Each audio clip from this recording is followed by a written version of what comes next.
Geus nangkep sorat cai anu seah di walungan. Komo belah kidul mah kadenge ngaguru sorat curug. Si Bahil asa ingeteun, manehna nyaho di dinya aya walungan leutik anu caina cukup tarik sarta kahilirna ngamuara ka Cipater.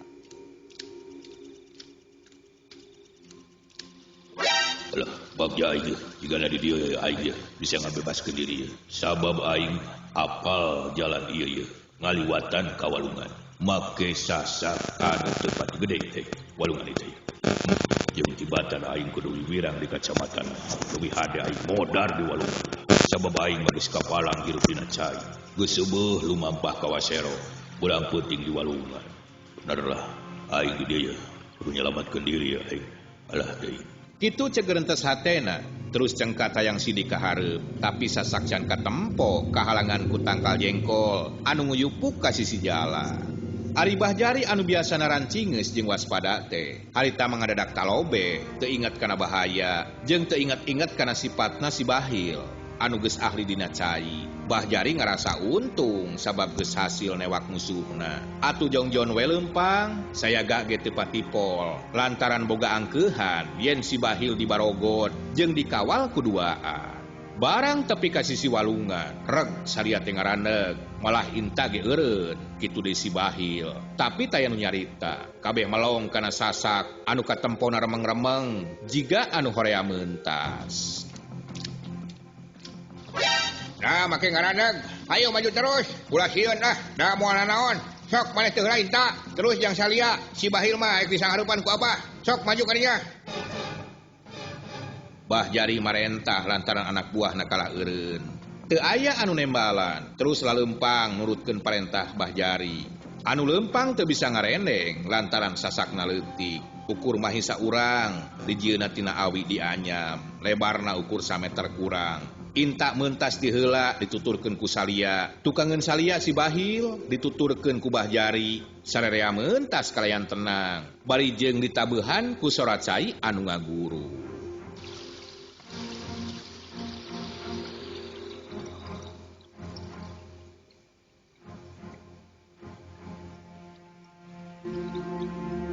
Barang geus aya di tengah-tengah, gibeg si Bahil ngagibegkeun awakna. Atuh sasak teh ngarieg, anu tiluan ngarenjag reuwas sarta leumpangna eureun. Tapi samemeh aya nu sadar kana naon-naon anu kajadian. Kadenge manten anu ngagujubar kana cai. Krebek jep jempe. Bahjari mending ngajenghok reuwas sabab si Bahil mendingan sakolepat murag. Asangan sakicep geus eueuh hareupeunana. Sakedapan mangahuleng jiga anu teu sadar kana naon anu geus kajadian.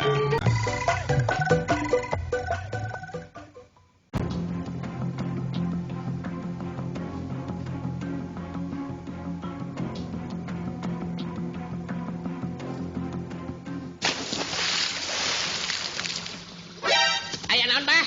Aya naon? Saha nu ragrag eta ka walungan? Tikecret. Aduh.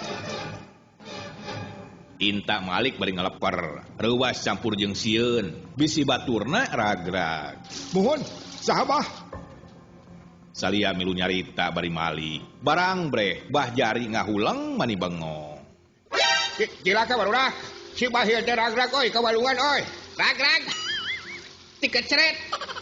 Wah, nama ke ragrag atuh Bah. Teu kahar teuing Inta teu percayaeun terus melong ka handap, tapi lapur teu katempona naon. Sabab di jero walungan leuwih poek batan di dinya. Sadengkeun dina sasak ngan ukur remeng-remeng kacaangan ku bentang anu ngan tembong hiji-hijieun. Inta, salia. Ulah loba mikir oi. Hayo turun ka walungan oi. Hayo. Cokot deui tah si Bahil teh. Da moal bisa ngojay ieu. Sabab leungeunna dibarogot jeung sukuna ditalian. Hayo, buru. Bahjari sadar ayeuna mah yen musuhna geus leupas tina cekelanana. Boh ngahaja atawa memang cilaka, tapi kayaanana mah sarua bae. Si Bahil leupas. Inta jeung salia jiga nu gugup, duanana lumpatan ka tungtung sasak. Samemeh turun ka walungan, Inta neangan heula awi anu garing. Tapi teu manggih, kapaksa ngadudut awi anu dipake dangdanan sasak. Sanggeus sadia terus dibeungkeut sarta diduruk tungtungna. Bur obor teh hurung, kaayaan jadi caang mani ngebrak. Haseup hideung mulek ka luhur. Alus bener gitu oi bener tapi kade sing waspada tah di dieu sok loba orai welang biasana sok nyamran seuneu kagigirkeun seuneuna inta awas Mangga bah, mangga. Ayo atuh urang turun hayu. Neangan si Bahil. Yuk buru turun. Teu loba catur tiluan sing kurubut kanu bala. Turun ka walungan anu jero, saliara dari ipu manehna macan apa lumampah dina kaayaan kitu.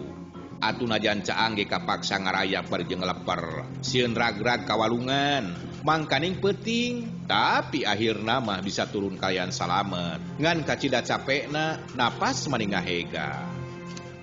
Inta, kadiekeun oborna oi, kadiekeun. Abah arek ancrup ya. Mangga bah, mangga.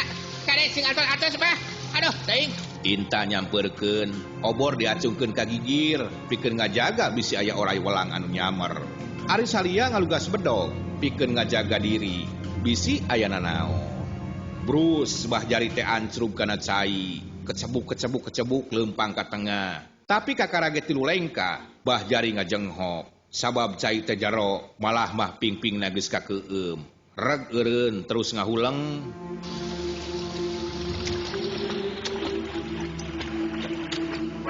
Kumaha bah? Geuning ngaraneg eta teh jero atawa aya neon-neon eta teh?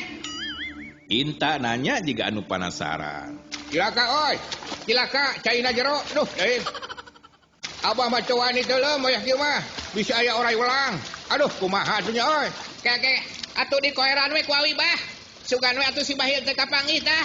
Oh, bener oi, bener. Jeung kadiekeun awi nu panjang tah. Salia hidang kebeneran di dinya teh aya awi panangli sasak. Kulantaran darurat kapaksa we eta awi teh dilaan heula. Terus disodorkeun ka Bah Jari. Harita keneh dipake nyoeran ka tengah walungan. Susuganan si Bahil teh kakait ku awi. Tapi teu karasana naon ngan ukur dukdek kana batu. Tapi Bah Jari teu buru-buru eureun. Terus bae usaha sakuat tenaga pikeun neangan si Bahil.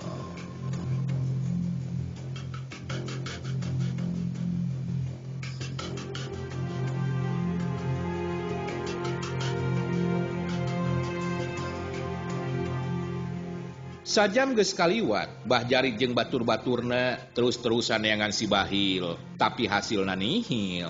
Teu kapanggih tapak-tapakna acan. Puguh we Bah Jari teh mani rampoh poe bakat ningkuhan deueul. Sabab meunang hese capek teh teu aya gunana, si Bahil leungit dina waktu anu ngan sakiceup. Bah Jari ngarasahan jelu, asa salah sorangan, teu waspada dina ngajaga si Bahil. Coba oi. Aduh, dempo tah, tanah sedong tah. Aya eueuh tadi dinya tah beradinya. Bah Jari ngagorowok ka Inta anu nangtung sisi gawir. Tukangeunana aya sedong. Inta ngagugu manehna nempoan kana sedong. Tapi tayana naon. Ngan ukur aya kadal anu lumpat reuaseun.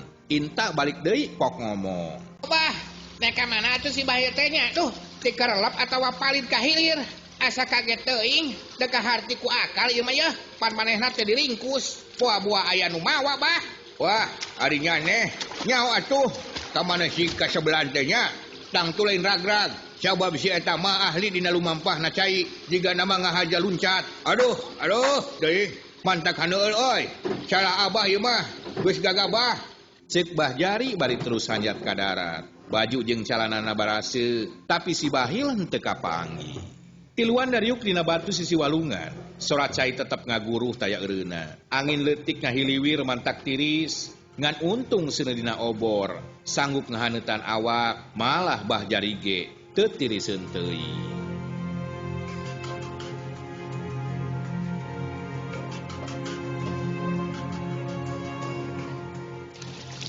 Kumaha atuh ayeuna bah?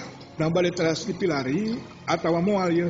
Ceuk salia miluhan heueuh lantaran musuhna kabur deui. Ari Bah Jari can wakane malan. Kalah rumahu bangun seunggah. Haneueul capek jeung keuheul. Pok Inta ge nanya manehna hayang geura nyaho kana putusan guruna. Mohon bah, kudu puguh ieu teh duh. Sabab geus lila neangan tapi can kapanggih wae hasilna. Nah arek kumaha ayeuna? Arek terus neangan atawa moal? Yo kulantaran abah teh geus ngarasahan heueul anu taya papadana abah moal waka mulang ka lembur lamun si Bahil can kapanggih deui naha mayitna atawa hirupna eta kabeh kudu beunang ku abah. Hayu ayeuna mah maju dewe urang mah pae walungan ka hilir susuganan si Bahil kapanggih nyarita kitu teh bari terus nangtung. Memeh ngaleos magehan heula tali bedog. Inta jeung Salia sing rarenghap seunggah dapuku dina kaayaan peuting bet kudu mapai-mapai walungan. Sieun loba orai welang tapi tayan wani baha. Sabab geus janji ti mimiti indit yen rek satuhu kana kahayang Mbah Jari anu memang lain keur kepentingan pribadi tapi loba gunana keur balarea. Lamun si Bahil kapanggih deui sarta kacerak anu bener-bener tangtu balarea bakal aman jeung tentrem moal loba anu ngaganggu.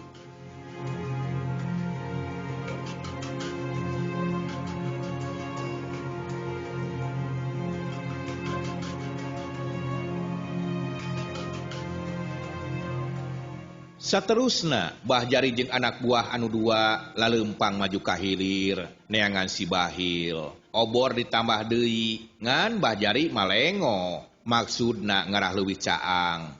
Ari Mbah Jari laluasa dina ngayakeun tindakan di mana aya nanaon terus maju ka hilir bari nitenan kaayaan anu diliwatan. Susuganan manggi si Bahil anu nyangkorah teu nyawaan atawa hirup keneh.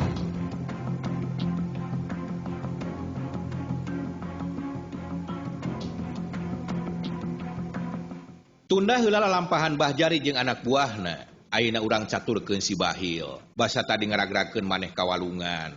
Manehna memang geus asak mikir ti tadi kene. Barang gujubar kana cai, langsung ngagerakeun dadana sabisa-bisa. Ngojay ngagunakeun suku jeung beuheung digulak-gilak. Si Bahil memang luar biasa. Najan bari jeung di Barogod oge, manehna bisa ngojay nyalametkeun diri sangkan teu kapalidkeun ka hilir.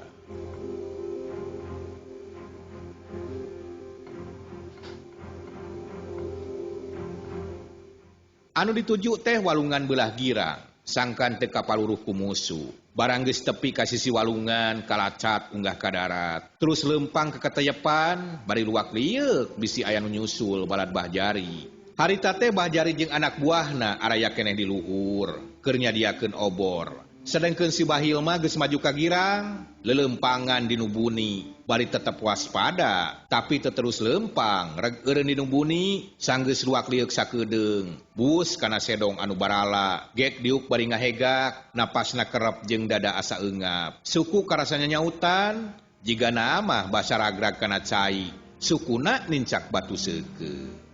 2 kali aing disalametkeun ku walungan 2 kali aing. Untunglah bisa ngojay aing jeung nyaho kana sifat-sifat saya. Halo para wargi waktosnya seep.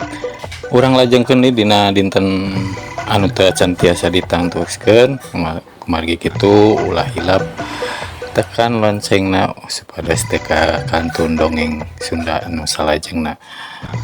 Assalamualaikum wilujeng patepang we di dongeng Sunda.